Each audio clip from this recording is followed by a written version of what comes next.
오늘 우리에게 주신 하나님의 말씀은 신약성경 7페이지 마태복음 6장 1절에서 4절까지 말씀입니다. 제가 하나님 말씀을 봉독해 드리겠습니다. 사람에게 보이려고 그들 앞에서 너희 의를 행하지 않도록 주의하라. 그리하지 아니하면 하늘에 계신 너희 아버지께 상을 받지 못하느니라. 그러므로 구제할 때에 외식하는 자가 사람에게서 영광을 받으려고 회당과 거리에서 하는 것 같이 너희 앞에 나팔을 불지 말라. 진실로 너희에게 이르노니 그들은 자기 상을 이미 받았느니라.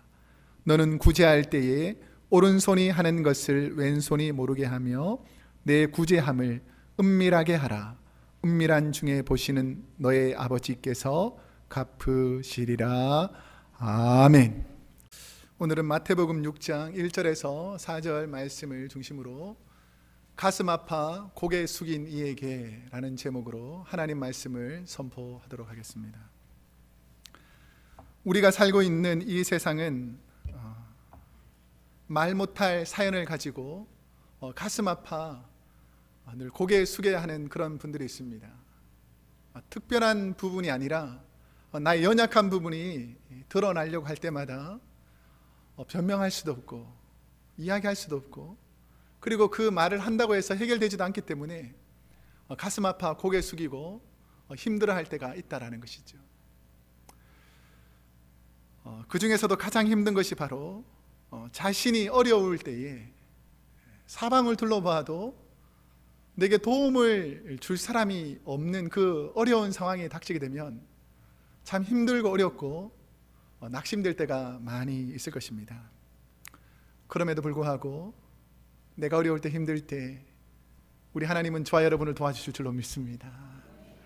내가 낙심되어서 사람을 보고는 도저히 소망이 없는 그 순간에 우리 주님께서 나에게 오셔서 위로해 주신다는 것입니다. 우리가 잘 아시다시피 오늘날 세계에서 가장 많은 돈을 가지고 있는 제일 부자가 빌 게이츠인데, 그가 현재 가진 자산이 760억 달러, 그리고 한국 돈으로 따지면 80조 원에 가까운 돈을 가지고 있는 가장 큰 부자입니다. 한국이 내년 예산이 2015년도 예산이 376조 원인데 한국의 1년 예산의 30%에 가까운 많은 돈을 소유하고 있는 제일 부자입니다. 근데 이 빌 게이츠가 2006년도에 억만장자 투자가인 워렌 버핏이라는 사람으로부터 300억 달러, 거의 30조 원이 넘는 돈을 빌 게이츠랑 만나가지고 내가 이 돈을 사회에 환원하고 기부하기를 원하는데 어떻게 하면 좋겠냐라고 빌 게이츠와 상의하니까 빌 게이츠가 빌 게이츠 재단을 만들어서 남은 생에 자신이 기부했던 그 워렌 버핏의 돈과 자신의 자산을 다 모아가지고 사회에 환원하기로 생각하면서 빌 게이츠 재단을 만들게 됩니다. 그래서 기자회견 중에 나는 내가 가진 자산의 95%는 연약하고 부족한 사람들을 위해서, 아프리카, 전 세계 고통 중에 있는 사람들을 위해서 사용하겠고 나머지 5%는 우리 사랑하는 자녀들에게 남겨주겠습니다 라고 말했더라고요. 제가 속으로 5%도 진짜 엄청난 돈인데, 그렇지만 95%를 사회의 연약한 자들을 도우면서 대부분의 우리는 어떻습니까? 내가 번 돈은 내 거고 네가 번 것도 내 거가 되길 원하고 다 자기 자녀들, 이렇게 치우기에 급급한 세대 가운데 연약한 자를 돌아볼 수 있다는 것이 아주 소중하고 귀한 마음이죠. 그런데 이 빌 게이츠가 어떻게 해서 이런 마음이 생겼냐면, 빌 게이츠의 어머니 이름이 메리 게이츠인데, 빌 게이츠가 11살이 될 때에 오늘 우리가 읽었던 그 산상수훈 마태복음 5장, 6장, 7장을 암송하게 했습니다. 암송. 혹시 여러분 요즘 암송이 잘 됩니까? 저도 요즘 옛날에 한참 어릴 때는 막 잘 외워졌는데 요즘 뭘 외우려고 그러면 얼마나 힘든지 모릅니다. 제가 어릴 적에 초등학교 때 우리 아버지가 사도신경을 외우라는 거예요. 사도신경. 제가 외웠을까요? 못 외웠을까요? 처음에는 외울 마음이 없었어요. 왜냐하면 그 사도신경이 나랑 아무 상관도 없는데 그걸 외워야 되나 이랬는데, 우리 아버지가 타이틀을 딱 거는 거예요. 사도신경 외우면 네가 원하는 신발 사준다. 제가 외웠겠어요? 안 외웠겠어요? 자, 목숨 걸고 말씀을 사모해서가 아니라 신발 받으려고 열심히 외웠는데, 나중에 그 외웠던 것이 얼마나 나에게는 힘이 되는지 모릅니다. 이 빌 게이츠가 산상수훈을 쭉 외우면서 자기 마음속에 와닿던 성결 구절이 하나 있었던 거예요. 이게 마태복음에는 산상수훈 5장, 6장, 7장을 산상수훈이라 그러는데, 누가복음 6장에는 동일한 내용이 평지수훈이라고 해서 하나님 말씀이 그대로 번역되어 있습니다. 그 중에 누가복음 6장 38절에는 어떤 말씀이 있냐면, 주라 그리하면 너희에게 줄 것이니 곧 후히 되어 누르고 흔들어 넘치도록 하여 너희에게 안겨주리라. 너희의 헤아리는 그 헤아림으로 너희도 헤아림을 도로 받을 것이니라 라는 말씀을 기억했다는 거예요. 네가 연약한 사람에게 도와주는 그 헤아림, 네가 불쌍한 사람 도와줬던 그 헤아림을 내가 기억하고 있다가 너가 어려울 때에 내가 너를 도와주겠다라는 그 하나님 말씀을 굳게 붙잡고 살았다는 것입니다. 여러분과 여러분의 자녀들에게 이런 큰 풍성한 복이 임하기를 축복합니다. 그런데 이 빌 게이츠가 어머니의 투철한 신앙 교육을 통하여서 하나님을 사랑하고 이웃을 사랑하라고 하신 말씀을 실천하면서 살았는데, 그 빌 게이츠가 고백한 그 말 중에서 제 마음속에 와닿는 한 말이 있었어요. 빌 게이츠가 그들의 자녀들에게 교육한 10가지 여러 가지 내용이 있는데, 빌 게이츠가 한 말 중에 이런 말이 있습니다. 뭐냐면, 가난하게 태어난 것은 당신의 잘못이 아니다. 하지만 죽을 때까지 인색하게 사는 것은 당신의 잘못이다 라고 말하더라는 거죠. 우리가 태어나면서부터 가난한 것은 잘못이 아니죠. 우리가 부모님이나 환경 때문에 가난하게 태어난 것은 잘못은 아니지만, 여러분이 죽는 그날에도 인색하게 살아가는 것은 잘못이라는 거예요.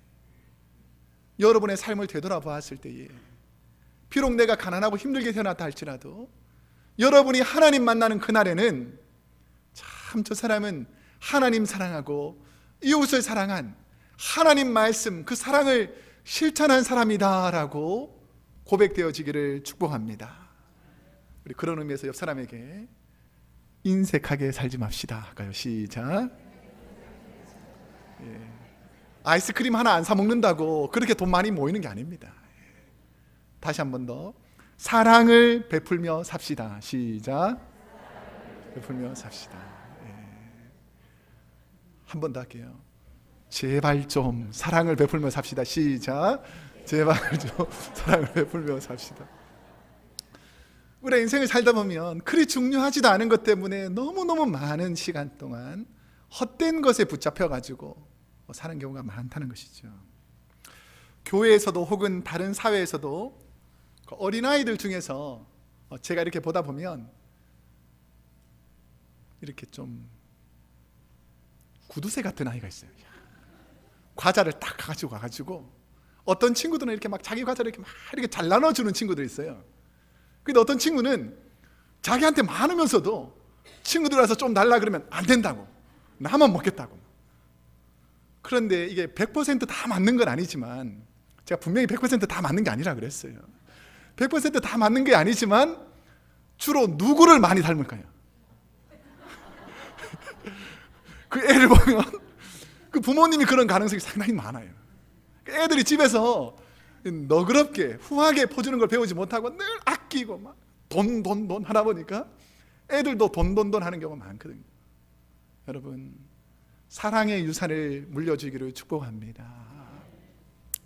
오늘 본문인 마태복음 6장은 그 예수님의 산상수훈 중에서 5장, 6장, 7장의 가운데 있는 가장 중요한 말씀 중에 한 말씀입니다. 근데 예수님께서 이 마태복음 6장에서 산상수훈에서 말씀하시는 그 세 가지 큰 주제들이 나오는데, 그 첫 번째가 오늘 우리가 읽었던 구제에 관한 것들, 두 번째가 기도, 세 번째가 금식에 관한 말씀을 합니다. 근데 이 구제, 기도, 금식에서 예수님께서 무리들이 아닌 이 제자들에게 강조하시는 부분이 있어요. 강조. 기존의 바리새인과 사두개인들, 제사장들이 많은 사람들 앞에서 큰 소리로 소리 지르고 내가 이렇게 금식합니다, 내가 이렇게 구제합니다, 이렇게 기도합니다, 이런 기도를 신랄하게 비판하면서 너희는 그런 구제, 그런 금식, 그렇게 기도하지 말고 어떻게 기도하라고 말씀하고 있습니까? 오늘 성가대가 찬양했던 것처럼 늘 은밀히 보시는 주님 앞에서 진실한 구제, 진실한 기도, 진실한 금식을 하라고 말씀하고 있는 것입니다. 그러면 오늘 본문에 보면 은밀한 중에 이렇게 해야 되는 이유가 무엇인가? 우리 주위의 삶의 문제로 연약한 분들, 쓰린 가슴을 잡고 눈물 흘리는 분들을 향해서 주님은 제자들에게 어떻게 살라라고 말하는지 오늘 본문 1절 말씀을 한번 읽어보겠습니다. 함께 1절 말씀을 읽겠습니다. 시작. 사람에게 행치 않도록 주의하라. 그리하지 아니하면 하늘에 계신 너희 아버지께 상을 받지 못하느니라. 아멘. 본문에 사람에게 보이려고 그들 앞에 섰을 때 그들은 어떤 분들이냐면 연약하여 도움을 받아야 하는 분들. 우리 주위에는 삶의 경제적인 문제뿐 아니라 가족의 문제라든지 환경의 문제, 누구에게도 말하기 힘든 고난과 아픔들이 많이 있는 분들이 있다라는 것입니다. 마음에 상처가 있는 분들을 도울 때 사람들에게 보이려고 하는 말들, 행동들, 이런 것들을 삼가하라 라고 말하고 있습니다. 오늘 본문에 보이려고, 1절에 보면 사람들에게 보이려고 하는 이 보이려고의 헬라어는 데아데나이라는 뜻인데, 어떤 목적을 강조하는 말로서 사람에게 보이려고는 그 목적이 사람에게 과시하려고, 사람들에게 내가 인정받으려고 하는 그런 마음들을 갖지 말라는 것입니다. 예수님은 주님의 말씀을 듣는 제자들에게 사람에게 인정받으려고 하는 너희 의를 행하지 않도록 주의하라 라는 것입니다. 주의하라. 저는 이 말씀이 마음속에 와닿았어요. 주의하라. 이 원어의 어떤 의미의 뜻이 있냐면, 이 주의하라는 단어는 프로셰케네라는 단어인데 마음 혹은 눈이라는 뜻이 포함되어 있어요. 그래서 주의하라는 뜻은 원래 의미를 살려서 다시 해석해보면 너의 의를 행치 않도록 항상 마음속으로 생각하라.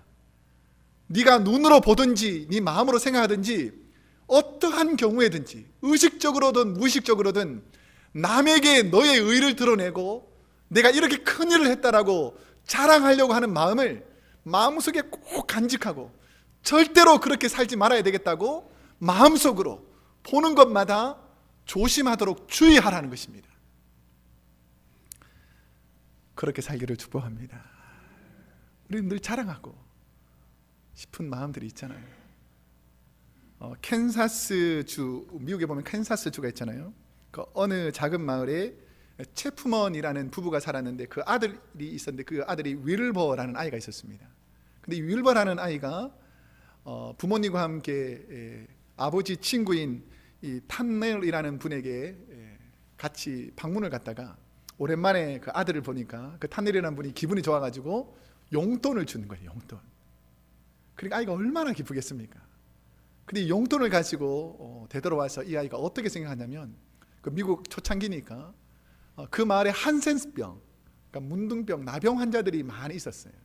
그러니까 이 꼬마의 눈에 볼 때는 자기 친구들이나 부모님들이 그런 병에 걸려서 마음이 너무너무 아프니까 어떻게 하면 좋을까라고 생각하다가 조그마한 돼지 한 마리를 삽니다. 그래가지고 돼지를 사서 이렇게 키워가지고 이 돈을 모아 이제 팔아서 모아가지고 그 한센스병 친구들, 부모님들을 도와줘야지 이렇게 생각했어요. 그러니까 친구가 꼬마 돼지 한 마리를 막 끌고 다니니까 동네 친구들이 물어볼 거 아니에요. 야, 그 돼지 어디서 났냐? 근데 용돈 받아서 산 거다.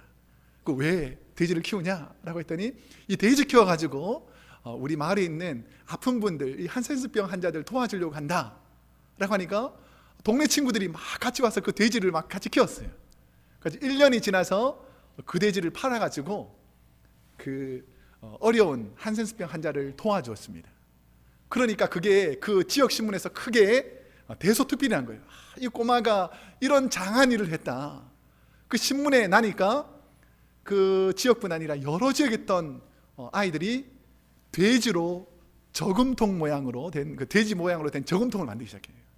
저도 어릴 적에 돼지 저금통 기억나는데, 그래서 그 돼지 저금통의 유래가 바로 이 윌버라는 이 한 꼬마아이가 자기 주위에 연약한 사람을 도우려고 이 한 꼬마아이의 마음이 시작되어서 많은 사람들 이것을 동참해서 연약한 자를 돕는 일에 시작하더라는 것입니다.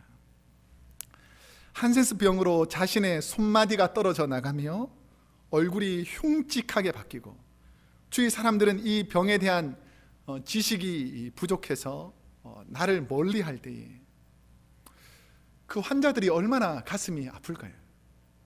이분이 원해서 생긴 병도 아닌데 이 병에 걸린 사람이 얼마나 아플까요? 그리고 고통당하는 자녀를, 그리고 형제 자매를 바라보는 그 부모님과 형제 자매들의 마음은 얼마나 쓰리고 아프겠습니까? 하지만 누군가 시작한 작은 돌봄과 나눔이 힘든 분들에게는 얼마나 큰 위로가 되고 힘이 되는지 모른다는 것입니다. 예수님은 제자들에게 당시 바리새인들과 제사장들처럼 사람 앞에서 의로움을 드러내고 의로운 척하는 사람들에게, 이 사람들은 사람들에게 다 칭찬받아서 하나님 나라에 칭찬이 없는, 상이 없는 사람이다 라고 말하면서 특별히 너희가 연약한 자를 도울 때에 하나님의 마음으로, 주님의 마음으로, 누군가가 알아주지 않아도 진실한 마음으로 도우라고 성경은 말씀하고 있습니다.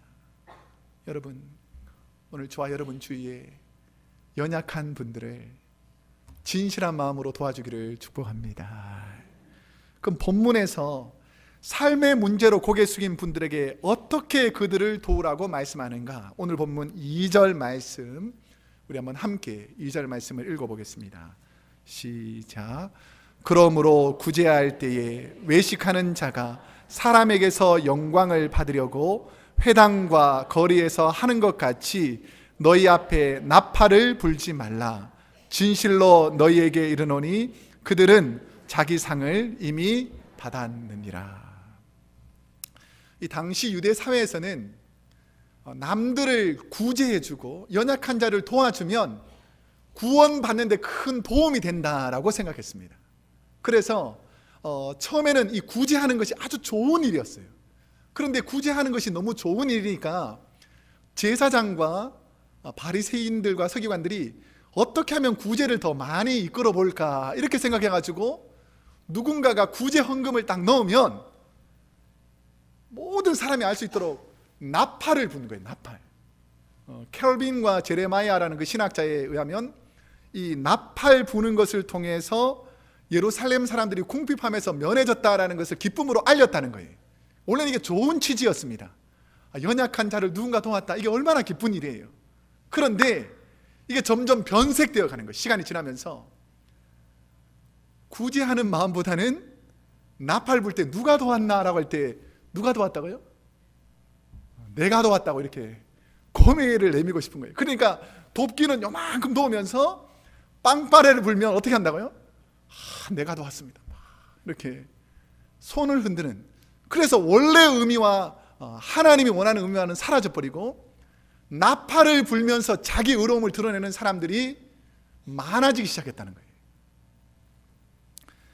나팔을 불 때 남을 돕고 천국에 상급이 쌓인다고 생각하는 구제하는 사람들 입장에서 생각해 보면 너무나 기분 좋고 떳떳한 일이 될 수 있습니다. 하지만 도움을 받는 사람들이 주로 전쟁에서 남편을 잃어가지고 생계가 거의 없는 그런 과부들이 많았어요. 도움을 받는 사람. 그리고 부모님을 전쟁에서 잃어버리거나 부모님이 병에 걸려서 돌아가셔서 이제는 혼자 어린아이여서는 먹을 것을 찾을 수 없는 그런 고아들이 많았습니다. 그리고 육신의 질병 때문에 가정에서 소외된 혼자 된 사람들이 많았어요. 그런 사람들에게 나팔 소리는 어떤 소리냐면 자신의 비참함이 다시금 확인되는 시간. 내가 비참하지만 그거라도 내가 얻지 못하면 살아갈 수 없는 그런 연약함이 있기 때문에 그 나팔 소리가 날 때에 또다시 성전에 가서 구걸해야 되는 그런 마음이니까 얼마나 그 마음 속에 가슴이 아팠겠습니까? 지난주에 한국 국회에서 드디어 여야 합의해서 세월호 특별법을 만들려고 이제 겨우 여야 합의를 시작했습니다. 혹시 세월호 사건이 언제 일어난지 아세요? 지난 4월 16일. 지금 몇 달이 지난 줄 아세요? 5월, 6월, 7월, 8월, 9월, 10월. 거의 6개월대가 다 돼가는 동안, 거의 반년이 흐르는 동안 이 문제를 해결하고 있다는 이 국회의원들, 이분들은 자신의 입장만 주장하고 자기 의견을 주장하느라고 진짜 고통당하는 사람들의 마음은 전혀 모르는 경우가 많다는 거죠. 혹시 미국도 마찬가지겠지만 한국에서 국회의원 선출할 때에 국회의원들이 제일 많이 하는 말이 뭔지 아세요? 이번에 나만 뽑아주시면 어떻게 한다고요? 여러분의 마음으로 돌아가서 여러분을 너무너무 잘 섬기겠습니다 라고 말은 하지만 선거만 딱 끝마치면 내가 언제 그랬냐 는 식으로 자기의 입장과 자기 생각만을 말하는 경우가 많다는 것이죠. 정치인들이 싸우는 동안 혹시 자녀를 잃은 부모님들의 마음을 생각해 보셨습니까?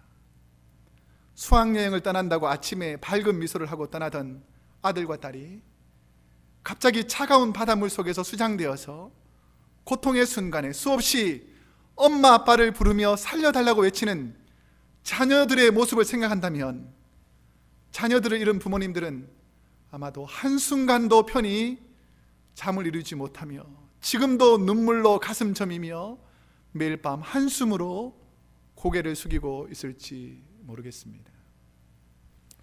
만약 여러분의 자녀들에게 이런 일이 생겼다면 여러분은 그 상황에서 얼마나 큰 절망과 아픔과 고통이 있겠습니까? 자식을 잃은 분들은 마음에 큰 구멍이 있는 것 같아요. 그래서 무슨 말을 들어도 이 가슴이 펑펑 뚫리는 듯한 그런 안타까움이 있다라는 것입니다. 이 어려움을 어떻게 극복해야 될까? 나에게 혹시나 이런 일이 닥친다면 나는 이 상황을 어떻게 극복해야 할까? 벤자민 시몰크라는 루터파 교회의 헝가리 목사님이 있었습니다. 원래 종교개혁, 그러니까 카톨릭이 부패와 타락이 많아가지고 종교개혁에 앞장선 두 분이 있습니다. 혹시 누군지 아세요? 루터와 켈빈입니다. 루터와 칼빈. 근데 루터라는 것이 뭐냐면 가톨릭의 잘못된 점을 고소하고 새로운 개신교를 만들려고 해서 루터파를 만들었는데, 이 루터파가 확장됐을 때 가장 가시같이 생각하고 그 루터파를 막으려고 했던 종교가 뭘까요? 가톨릭이죠. 가톨릭. 왜냐하면 가톨릭의 잘못된 점을 계속해서 말하니까. 그러니까 가톨릭이 루터 교회가 확장되는 것을 막기 위해서 온갖 핍박과 악한 일들을 많이 합니다. 그래서 워낙 이 가톨릭이 루터 교회를 많이 핍박하고 어려움을 주니까 다시는 이제 더 이상 싸우고 죽이고 이런 일 하지 말자고 1648년에 웨스트펠리아라는 로마 가톨릭 교회의 평화 조약을 맺게 됩니다. 그래서 그 덕분에 이 슈바이드 니츠라는 지역에서 루터 교회를 하던 이 벤자민 슈몰크라는 목사님이 많은 루터 교회가 어려움을 당해서 교회가 사라져 가는데 겨우 그 한 교회가 그 지역에서 루터 교회로 섬기게 되었어요. 그런데 하루는 이 슈몰크 목사님 부부가 환자가 있어가지고 급한 환자가 있어가지고 신방을 가게 됐습니다. 그 신방을 갔다가 옛날에 이전 교회는 교회하고 사톡이 함께 붙어 있었어요. 그렇다 보니까 신방을 다녀오니까 교회가 불타 있고 집이 다 불타 있는 거예요. 그래서 너무 놀라가지고 집으로 가보니까 그 목사님에게 두 아들이 있었습니다. 근데 두 아들이 이 불이 났는데 도저히 나올 길이 없으니까 둘이 꼭 껴안고 불에 타서 죽게 된 거예요. 그러니까 내가 주님을 위해서 살겠다고, 하나님의 나라 확장하겠다고 복음 전하고 신방 가는 그 사이에 자기의 뜻과 맞지 않다고 불을 내어서 죽여버린 그 상황이 여러분 얼마나 한심하고 힘이 다 빠지겠어요. 그 자녀를 생각하면서 너무 한심해서 눈물 흘리면서 하나님께 기도하는데 무슨 기도를 해도 어떻게 위로가 되겠습니까? 근데 한참 동안 기도하는 중에 성령님께서 그들의 마음을 위로해서 그들이 고백하면서 찬송을 부르기 시작합니다. 그러면서 지은 이 찬양 찬송가가 549장 내 주여 뜻대로 행하시옵소서라는 찬송의 가사를 쓰고, 자녀들, 불에 타 죽는 그 자녀들이 얼마나 고통스러울까, 그 고통당하는 자녀 앞에서 무기력한 나를 생각하면서 가사를 쓴 시가 바로 찬송가 549장입니다. 우리 한번 그 부모님, 우리 시몰크 목사님의 부부의 마음을 생각하면서 이 찬송을 한번 함께 부르겠습니다.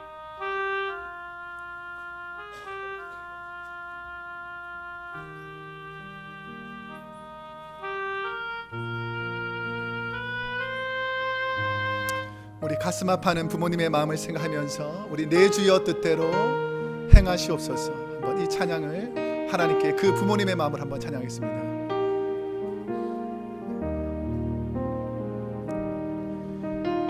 내 주여 뜻대로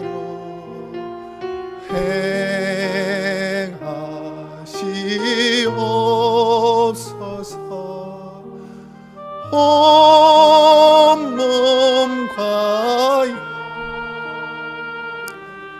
다 주께 드리니 이 세상 고락가 주의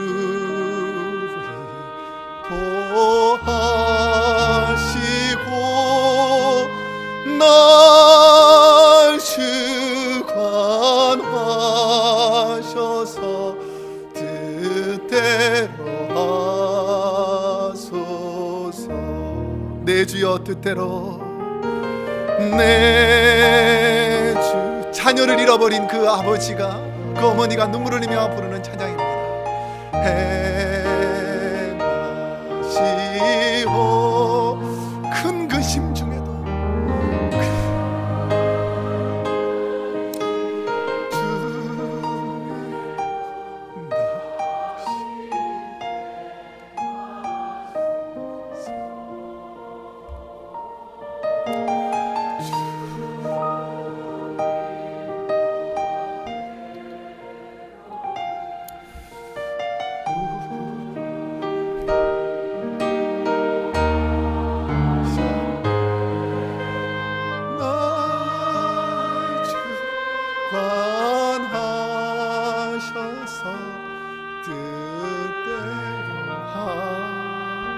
내 주여 뜻대로 행하시옵소서. 내 주여 뜻대로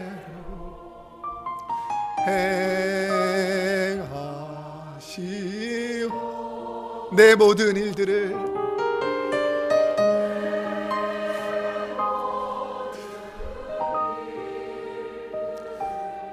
다 주께 맡기고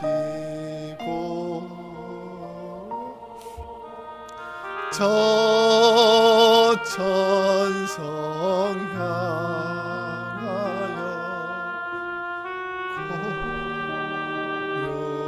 고요히 가리니 살든지 죽든지 뜻대로 하소서.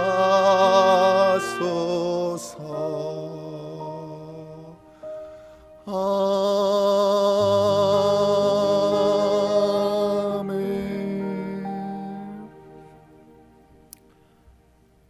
평생 사랑하며 길렀던 두 아이가 갑자기 한 줌의 제 가운데 변해 있다면 나는 과연 어떻게 살아야 될까?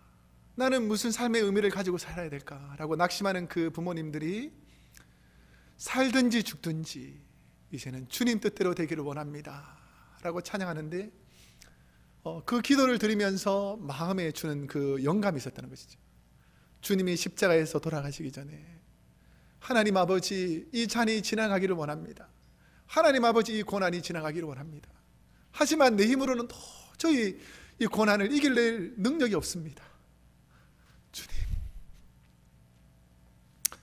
주님 뜻대로 되기를 원합니다 라고 기도하며 찬양했더니 시라는 것이죠.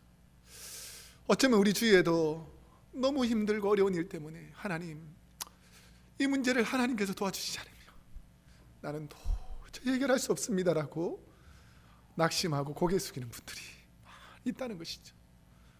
여러분, 그들을 도울 수 있는 믿음이 있기를 축복합니다. 이번 한 주간 여러분의 자녀들을 위로하는 한 주간이 되시기를 축복합니다. 오늘 하루는 여러분의 연로하신 외로움의 하루를 보내고 계실 부모님을 찾아가서 사랑으로 섬기며 위로하는 자녀들이 되기를 축복합니다. 오늘 하루는 나의 주위에서 삶의 문제로 말없이 눈물 흘리는 우리 크로스웨이 교회 가족들에게 격려의 말을 하려는 그런 하루가 되시기를 축복합니다.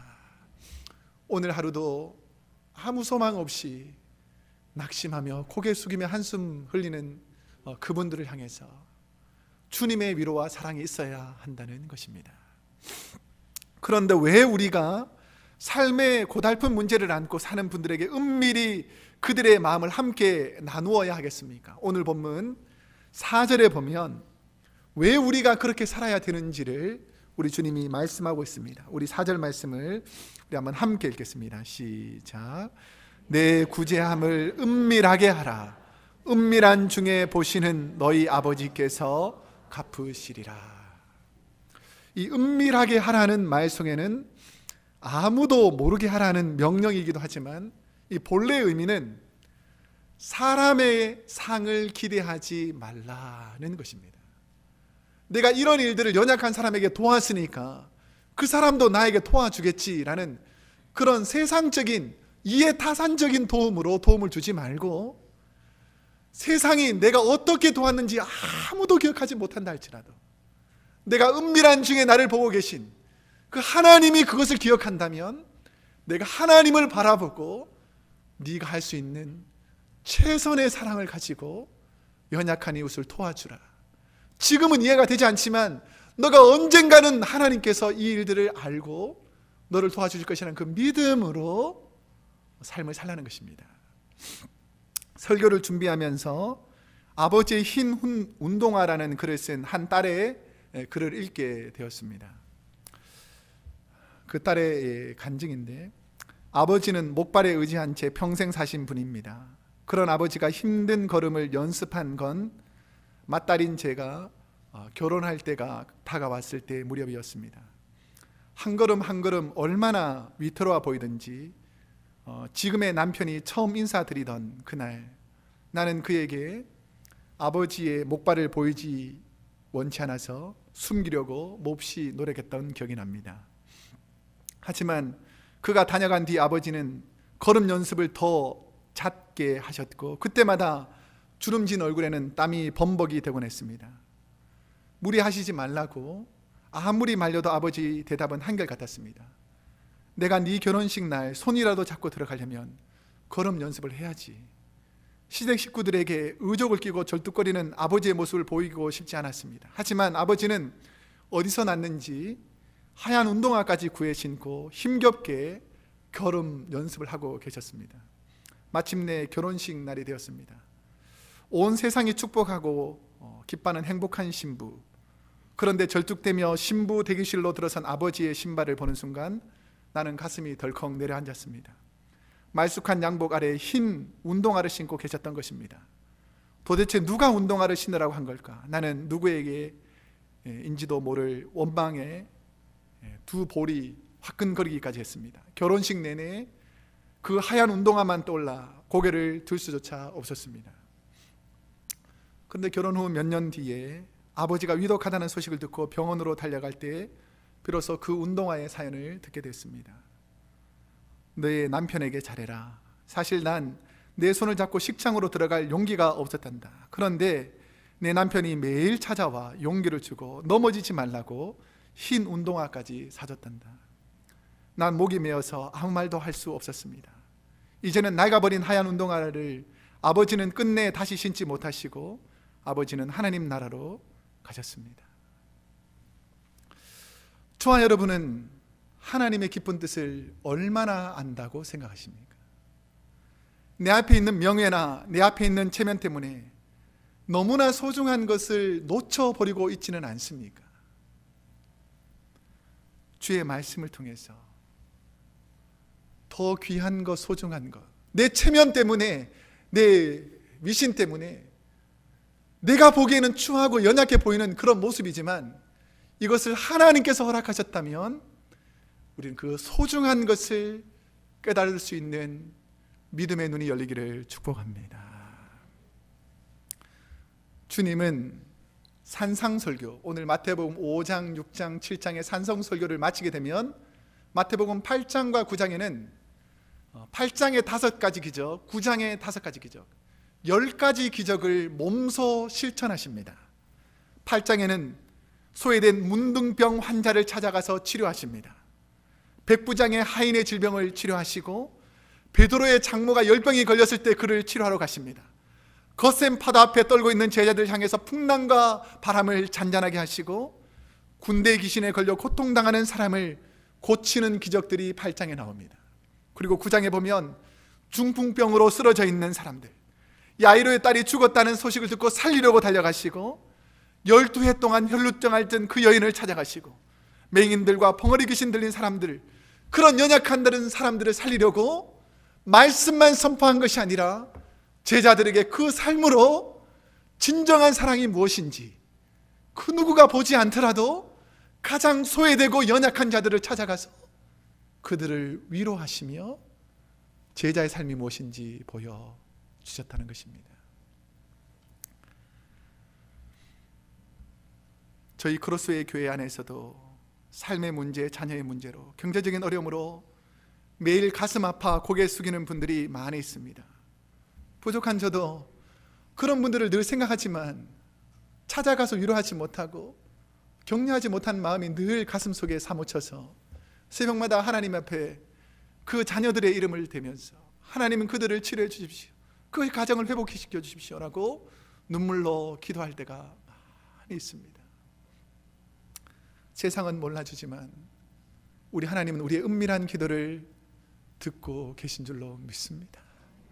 내가 너무 힘들어 낙심될 때, 내가 도저히 일어설 수 없을 때, 그때도 우리 주님은 우리 곁에 계신 줄로 믿습니다. 이제 말씀을 맺겠습니다. 저는 지난 몇 주간 제자의 삶을 설교하면서 감사한 일이 있었습니다.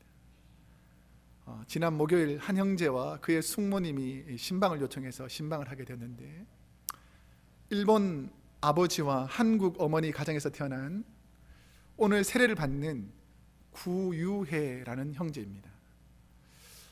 부모님은 예수님을 믿지 않고 이 형제가 우리 교회에 와서 처음 예수님을 믿게 되었고, 부족하지만 우리 교회 설교를 듣는 중에 그리고 사랑하는 분들의 도움으로 예수 그리스도를 영접하게 되었습니다.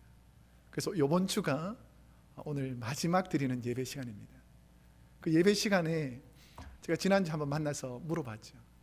제가 이걸 몇 주 동안은 계속 기도하고 있었습니다. 이 형제가 꼭 가기 전에 한국으로 갔다가 이 국적이 일본이어서 한국에서 취직이 되지 않아서 자기가 대학교를 졸업한 일본으로 가서 취직을 하려고 생각하고 있는데, 그 마음속에 예수 그리스도를 영접했으니까 일본에 가서 그 세례받기가 쉽지 않거든요.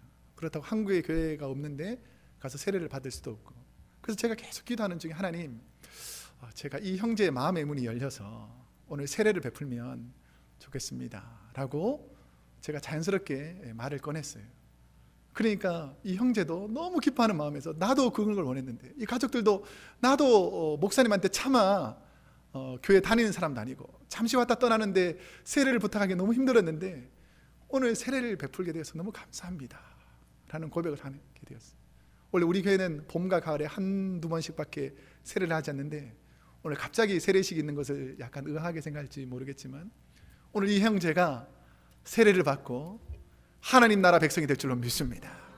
그래서 이 미국 땅뿐 아니라 이 한국 땅뿐 아니라 그 주님의 사랑의 마음을 가지고 일본 땅에 거룩한 비전이 선포되고 하나님의 나라가 확장되는 놀라운 역사가 일어날 줄로 믿습니다. 저는 다음 주가 부흥회라서 이제 제자에 대한 설교를 마지막으로 하는데 어떤 기적이 일어날까, 하나님 어떤 역사가 일어날까를 늘 사모하고 있었어요. 그런데 믿지 않는 영혼이 주님께로 돌아오면 천국에서는 99마리의 양을 잃어버렸던 그 한 마리 양을 잃어버렸던 그 돌아오는 심령을 기뻐하면서 하나님 나라의 천군 천사가 기뻐한다고 성경은 말씀하고 있습니다. 오늘 하나님께서 기뻐하는 날이 될 줄로 믿습니다. 이 형제가 세례받고 주의 나라 임할 때까지 믿음으로 사는 그런 역사가 일어날 줄로 믿습니다. 이번 부흥회 동안에도 여러분의 삶에도 이런 놀라운 기적이 일어날 줄로 믿습니다. 기도하겠습니다.